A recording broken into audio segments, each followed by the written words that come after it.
This episode is brought to you by Paranormal Playback, a new podcast where hosts Shar, Mel and Laura recap the spooky and entertaining world of paranormal reality TV. Each week they take a fresh look at popular shows like Ghost Adventures and Kindred Spirits, blending humour with insight as they pull apart what's happening on screen. The three of them are a mix of believers and skeptics, which makes for really fun conversations, sometimes leaning into mystery, other times asking the questions viewers might be thinking themselves. With their background in creative production, they know how these shows are put together, so they're great at pointing out the moments that feel real versus the ones that might be more for the cameras. And their segment, This Old Haunt, digs into the true crime side of paranormal investigations, separating fact from fiction. With Halloween coming up, it's the perfect time to add something spooky, funny and a little addictive to your playlist. For even more spooky, ghostly, paranormal content with a humorous spin, go check out Paranormal Playback.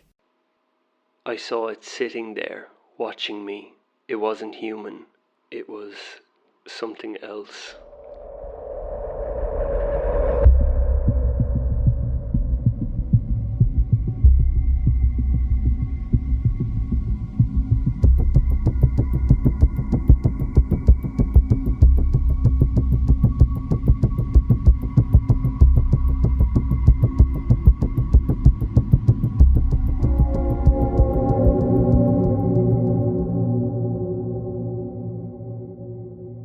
In September 1972, a series of strange and unsettling encounters took place at an industrial complex on the outskirts of Córdoba, Argentina.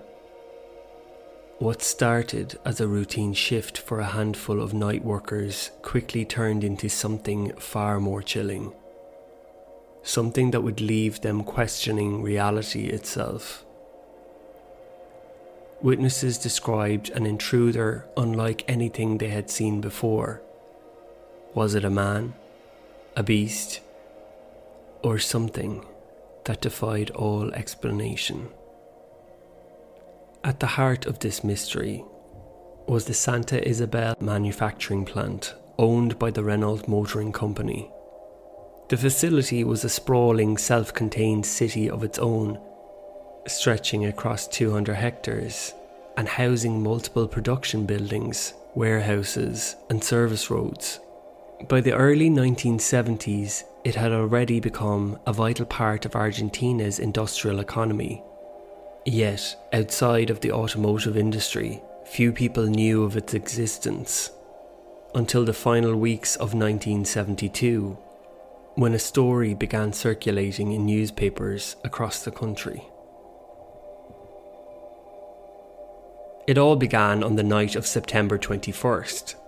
Teodoro Merlo, a long-time security guard at the plant, was making his usual rounds.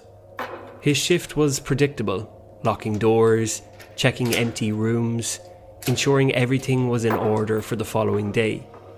That night, as always, he moved through the vast complex alone. At around 1:40 a.m, Merlo entered one of the plant's locker rooms. It was a familiar place. A rectangular room lined with storage lockers, shower cubicles, and long metal wash basins. The lighting inside was uneven, and only the nearest set of fluorescent bulbs illuminated the area, leaving the far side of the room in shadows. As Merlo walked back, a shape stirred in the darkness. His breath caught. There, perched on the edge of a wash basin, was a figure unlike anything he had ever seen. At first glance, it resembled a man. It was tall, far taller than any other worker at the plant, and draped in a form-fitting dark blue outfit that blended with the shadows. It sat in an unnatural pose. One arm was bent at an awkward angle, and its long fingers rested near its mouth. For a moment, Merlo assumed it was another employee, maybe somebody playing a prank. But as his eyes adjusted to the dim light, that assumption crumbled. The creature's skin was unnaturally pale, almost chalk-like. Its ears were long and pointed, raising unnaturally high above its bald head. Its nose was sharp and angular, and its lips barely seemed to exist at all. But it was its eyes that sent an ice through Merlot's veins. Thin, slanted, and utterly devoid of life. A deep sense of unease settled over him. Every instinct screamed at him to turn and run, yet he found himself rooted to the spot, unable to look away. Then, a soft tapping sound echoed through the room, like metal on glass. At that exact moment, the far end light flickered on. In the fraction of a second that Merlot's gaze darted towards it, the figure vanished. There had been no sound of movement, no rushed footsteps, just emptiness where it had been sitting only moments before. The air in the room felt different now, charged with something unexplainable. Then, without warning, a sharp heat spread throughout his body. His eyes filled with tears, and a sudden piercing headache overtook him. Dazed and disorientated, Merlot stumbled out into the hallway. He searched the area frantically, but the building was silent, empty. The symptoms faded after a few minutes, but the unease remained. Maybe it had been a hallucination. Maybe exhaustion was playing tricks on him. Who or what did Merlot see? Was he the only witness? The next encounter would prove he wasn't. Here's how to stay alive longer so you can enjoy Boost Mobile's unlimited plan with a price that never goes up. Do not mistake a wasp nest for a piñata. Stay alive and switch now at Boost Mobile. After 30 gigs, customers may experience slower speeds. Customers will pay $25 a month as long as they remain active on the Boost Mobile Unlimited plan. The following night, Merlot tried to put the experience behind him. He woke up feeling better, convincing himself that exhaustion had warped his perception. But the unease returned as soon as he boarded the plant's shift bus at 9:30 p.m. He took his usual seat near the front, staring at the window as the bus rumbled through the dimly lit streets of Córdoba. The ride was quiet, nothing unusual, until, for no particular reason, his eyes drifted towards the rear view mirror above the driver. And that's when he saw it. The face. It was right there, filling the entire reflection, as if it had been waiting for him to look. The same horrifying features from the night before were now clearer, more defined. The skin was smooth and impossibly pale, but the longer he stared, the more unsettling details revealed themselves. The cheeks hollowed, deeply indented, like something sculpted from clay and left unfinished. The nose, thin and sharp, triangular in shape with an unnatural symmetry. And then there was the mouth, if you could even call it that. It barely moved. The lips were thin and stiff, almost fused together. But the upper lip protruded strangely, curling upward, forming an unnatural overhang, almost like the snout of an animal. And then were its eyes. Like before, thin, slanted, and utterly devoid of life. Merlot's breath hitched. The reflection was staring directly at him, not at the bus driver, not at the other passengers, just him. A chill ran down his entire body. His heart pounded as he twisted in his seat, frantically searching the rows of workers behind him. But there was no one, who even remotely resembled the figure in the mirror. Most of the workers were either asleep or chatting quietly, completely unaware of the horror unfolding in front of him. Slowly he turned back to the mirror. The figure was still there, still watching. It didn't blink, it didn't move. For several agonizing minutes it remained, its unblinking eyes locked onto his, as if it was studying him.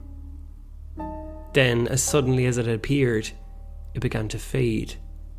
Not in an instant, but slowly, as if being erased from existence one layer at a time, until there was nothing. Just the ordinary reflection of the bus interior. Merlot sat frozen in his seat, his breath shallow, his hands trembling.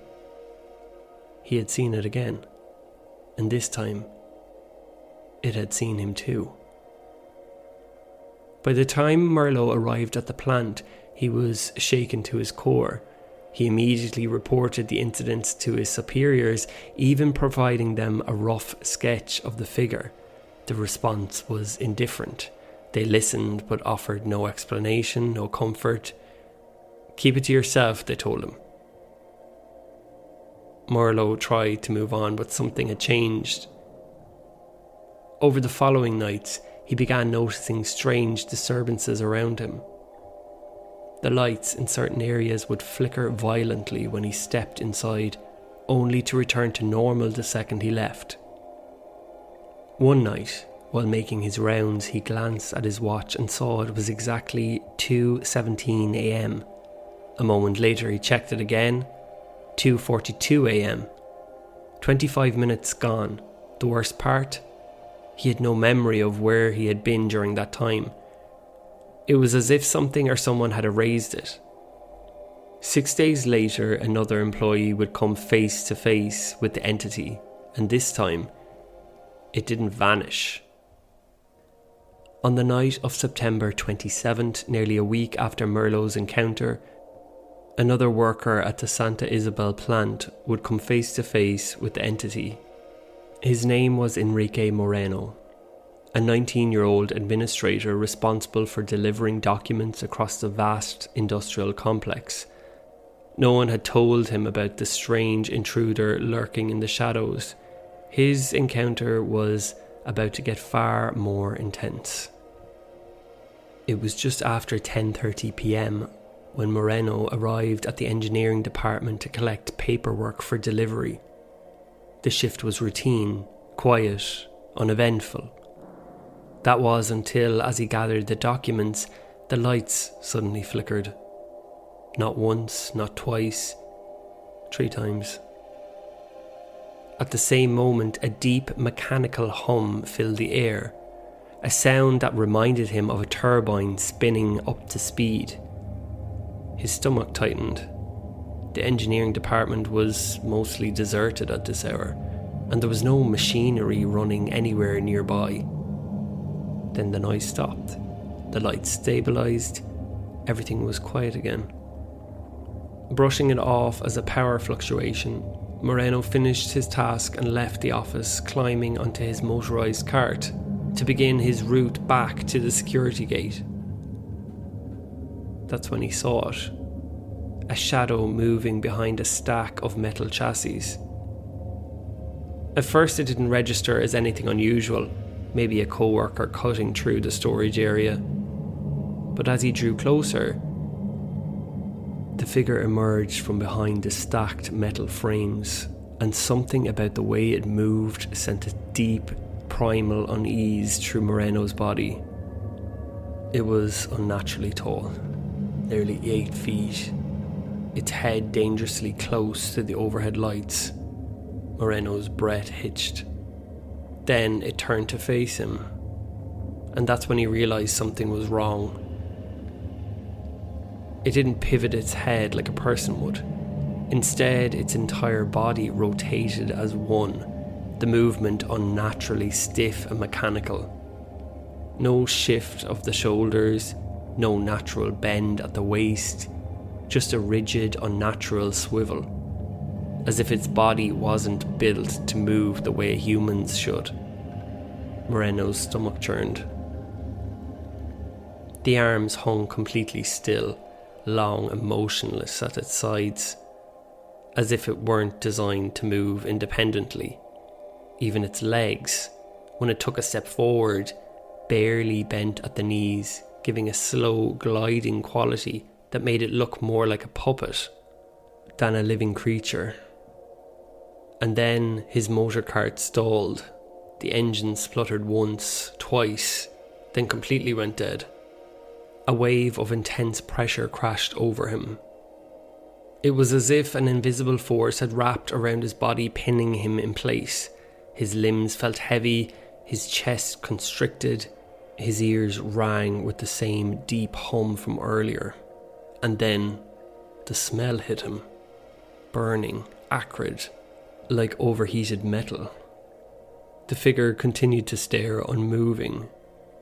Its luminescent green suit glowed softly in the dim light, reflecting off the silver belt strapped around its waist. Moreno wanted to run, he wanted to scream, but he couldn't move. Seconds stretched into eternity. Then, without warning, the entity turned and walked away. It didn't disappear, it didn't dissolve into thin air like it had for Merlot. It simply walked off into the darkness. The moment it vanished behind the stacks of metal frames, Moreno's motor cart roared back to life on its own, lurching forward with a violent jolt. Panicked, he twisted the controls, barely managing to steer it back towards the security gate. When he arrived, the on-duty guard barely had time to scold him for his reckless driving before realising something was wrong. Moreno was shaking. He was drenched in sweat. He was barely able to speak. After a few moments, he blurted out his story. Skeptical but curious, the guard agreed to accompany him back to the site of the encounter. By the time they arrived, the entity was gone, but there were two distinct signs that something had been there. First, the air was still hot. Despite the cool night temperature, the surrounding metal chassis were warm to touch, as if they had been exposed to extreme heat. Second, they found footprints, or at least indentations in the ground. Not normal shoe prints, but two deep rectangular impressions, far larger than any human foot. As they examined the strange marks, Moreno glanced at his watch, still reeling from the encounter. That's when he noticed something strange. The journey from the engineering office to the gate should have taken no more than a minute, maybe 2 at the most. The encounter itself, probably 30 seconds. That's what Moreno remembered. That's what his instincts told him. But the clock told a different story. 11:30 p.m. Moreno frowned. That wasn't right. Before leaving the office, he had glanced at his watch. It was 11:13 p.m. That moment was burned into his brain. And now, as he looked down at his wrist, his watch still showed 11:13 p.m. It had never started again. The second hand was frozen in place. 17 minutes were missing.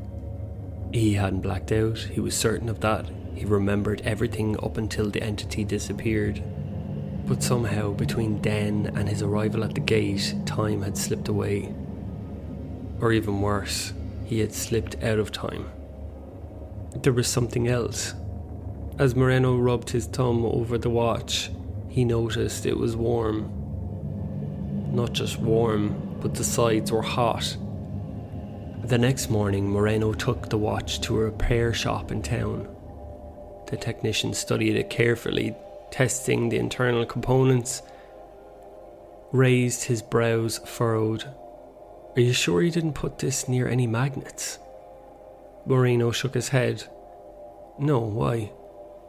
The technician exhaled sharply, turning the watch over in his hands again. "Because the thing is completely magnetized. You don't just get this kind of effect by accident." Moreno's fingers curled around the watch. He hadn't been anywhere near industrial equipment. There was nothing magnetic at the site of the encounter, and yet at the exact moment he had seen the entity, his watch had stopped. It never started again. If Moreno's experience had been an isolated event, maybe it could have been explained away. An electrical malfunction, stress-induced hallucination, an overactive imagination. But he wasn't the last to see the figure, because just 4 hours later, in the early hours of September 28th, a third witness, a delivery driver named Loftolde Rodriguez, came face to face with the entity. Rodriguez had just finished dropping off a shipment of sheet metal and was about to exit the plant when his truck was suddenly engulfed in blinding light. His engine stalled, the street lights cut out, his radio died, and then he saw it. A massive shadow passed by his driver's side window. The being was so tall, Rodriguez couldn't even see its head. And then the entire truck began to shake. Loose items tumbled off the dashboard as a deep rumbling vibration coursed through the vehicle. The hum, the same one Moreno had heard earlier, filled Rodriguez's head, drowning out every other sound. He tried to move, he couldn't. His limbs wouldn't respond. Through the windshield he saw it emerge. This time the being wasn't empty-handed. It carried something in its left hand, a glowing white orb. Rodriguez could do nothing but watch as the figure stepped into the glow of its headlights. Even now, standing in full view, it didn't seem entirely real. It seemed wrong. Its legs didn't bend properly. Instead, it took long, deliberate strides. Its knees remained unnaturally stiff. Each step was too smooth, too controlled, as if it was being pulled forward rather than walking on its own. The glowing orb in its hand pulsed softly, casting shadows that didn't seem to follow the normal rules of light. Rodriguez sat frozen, his mind screaming at his body to move. And then, just as suddenly as it had begun, the paralysis lifted. The streetlights flickered back on, the truck engine roared to life, and the figure was gone. Rodriguez sat in stunned silence. That's when 2 nearby workers spotted him and ran to check if he was alright. They found him sitting in the driver's seat, drenched in sweat, visibly shaken. After hearing his story, they searched the area, but there was no trace of the entity. Nothing except the same strange rectangular footprints. That night, Rodriguez filed an official report with plant security, just as Merlo and Moreno had done before him. And just like the others, no one could explain what he had seen. For days, workers at the Santa Isabel plant whispered about the strange events unfolding in the shadows. 3 men, Merlo, Moreno and Rodriguez, had seen something they couldn't explain, something that seemed to appear and disappear at will. But they weren't the only ones who noticed something strange that week. In the late hours of September 27th, the same night Moreno had his terrifying encounter, residents living near the Santa Isabel plant reported an unusual object hovering in the sky. One of them, a woman named Mrs. Quiroga, was closing her window for the night when she noticed a bright bluish-white light in the distance, hanging low above the factory. At first she assumed it was a helicopter or plane, but then something strange happened. A solid beam of light extended downward from the object, piercing the darkness like a spotlight. And in that beam, she saw something rising. At first she thought it was a worker being lifted into the air, but as her eyes adjusted, she realised it wasn't a human silhouette at all. It was tall, unnaturally tall. And it was the same shape that Moreno and Rodriguez had described. For nearly 10 seconds, the figure remained suspended inside the light, motionless, until, in the blink of an eye, it was gone. The beam of light retracted, the glowing object tilted slightly, and then shot into the sky at an impossible speed. The entire event lasted less than a minute, and by the time she blinked, the sky was empty again. It was as if nothing had ever been there at all. Despite multiple witnesses, physical evidence and corroborating details, the mystery of the Santa Isabel entity remains unsolved. There were no official investigations, no explanations from Renault. The only thing that remains are the testimonies of the tree workers who had never met before, yet described the same figure in hauntingly precise detail. Some say it was an elaborate hoax. Others believe it was something extraterrestrial. I hope you liked the break from the norm with this episode. It's definitely such a weird paranormal case. But then again, all paranormal encounters are weird. If you would like more paranormal stories, you can find them on our Patreon. The link is in this episode's show notes, or you can go to patreon.com/scaryaparanormalpodcast. Lastly, don't forget you can send in your paranormal experience to scaryaparanormalpodcast@gmail.com. Make sure to hit that follow button wherever you listen to the podcast so you don't miss a future episode. And join me next time for another episode of Scary.